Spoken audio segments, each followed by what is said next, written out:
po na katulad ng tanong ko kanina, may 11 senador na kayo. Sino ang pipiliin nyo na idadagdag? Si Marcoleta ho ba o si Erwin Tulfo? Kung si Marcoleta ang pipiliin ko, pero mas gusto ko si Juan, si anong tawag nun, si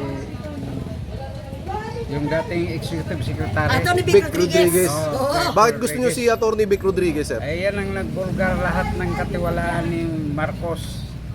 Yan ang dapat number 1 ni Boto, saka si Marcoleta. Sir, anong masasabi nyo dito sa mga presyo ng mga pangunahing bilihin natin? Ay, lalong tumataas ngayon dahil yung sa inflation, lalong tumaas yung mga bilihin ngayon, di gaya nung nakaraang administrasyon. Mas mababa kaysa ngayon. Sir, si Rapi Tulfo ay pangasalukuyang senador. Nababalitaan nyo ba yung ginagawa niya sa Senado? Oo, dati idol ako ni Rapi Tulfo, pero nung nabalitaan ko yung ginawa niya sa PCSO na nabalitaan na binayaran ng 1 billion, nawala yung tiwala ko na sa kanya.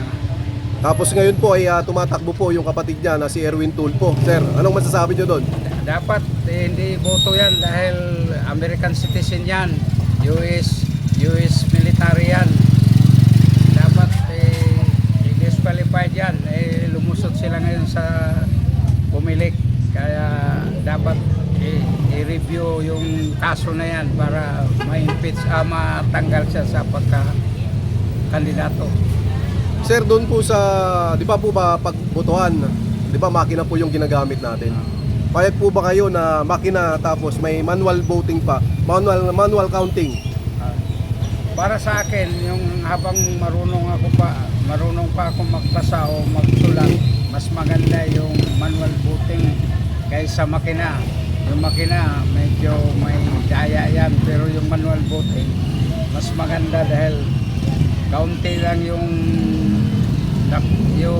sa baluta nakalagay. Ngayon nakakalito, isang di pa yung baluta ngayon, yung pagbutuhan mo noon, kung ilan lang ang kandidato, yun lang ang isulat mo. Sir, kung bibigyan nyo ng grado ang pangkasalukuyang administrasyon ni Marcos Jr., anong grado po ang ibibigay nyo? 1 to 10, 10 po ang pinakamataas at walang mababa. Para kaya sa akin, kay Marcos, 2 lang. Bakit po, sir? Walang magandang ginawa niya sa loob ng 3 taon. Yun bang pangako niya na 20 pesos na kilo ng bigas, nakabili na kayo? Malabo pa sa sabaw ng pusit yan.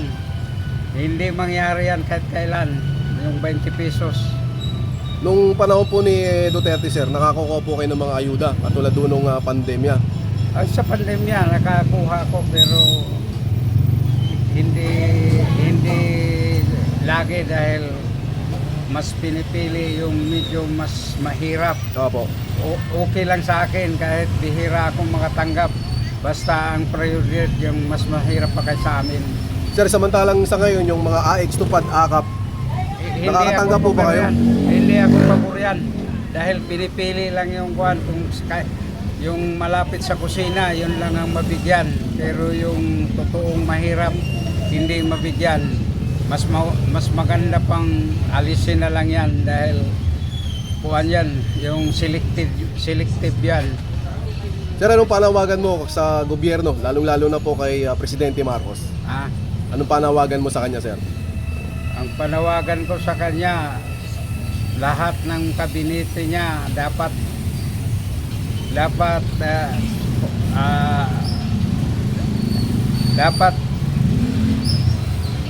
silipin niya kung sinong kurakot, dapat tanggalin yan.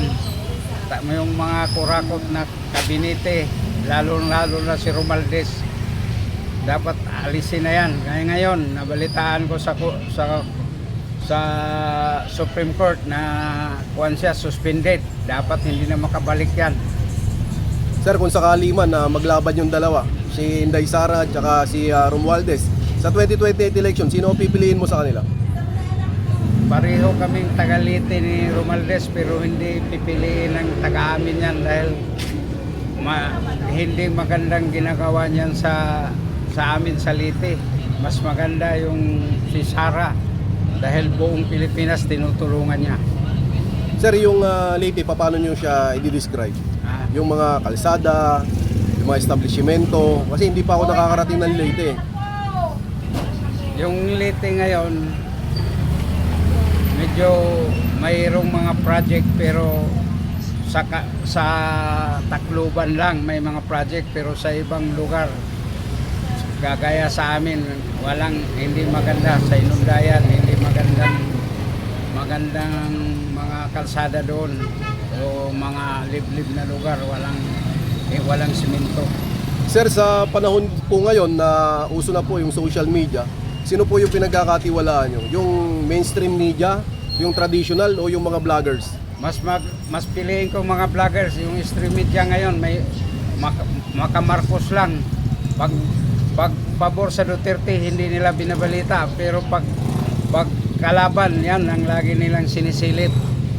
Kaya walang kwenta yung mga stream media ngayon. Mas maganda yung SMNI o vlogger. Sir, anong panawagan mo po sa ating Vice President Inday Sara Duterte? Magpakatatag siya, good health, tapos mag-ingat siya dahil siya ang magiging presidente balang araw. Samantalang sir, natapos po yung 6 na taon ni Tatay Digong. Ano po ang masasabi mo sa kanya at yung panawagan mo pa rin hanggang sa ngayon? Para sa akin si ex-president, the best sa lahat ng naging presidente, dahil sa kanya yung sweldo namin binunumple. Hindi gaya kay presidente, kahit piso wala pa kaming nakuha. So, Tay, maraming salamat po. Mapapa 25, kanino team? Kanino din ang pipili mo? Team Duterte o Team Marcos? Bakit po Team Duterte napili nyo, ma'am? Para naman pabawasan yung mga ano. Yan. Ano pa po, ma'am? Ano siya, hindi siya madamo. Bibigay siya ng mga ayuda. Hindi niya binubuksan yung pera. Yun. Ma'am, dito sa administrasyon ni Marcos, nakakakuha ka ba ng tupad, akap, AX? Wala. Kahit isa wala.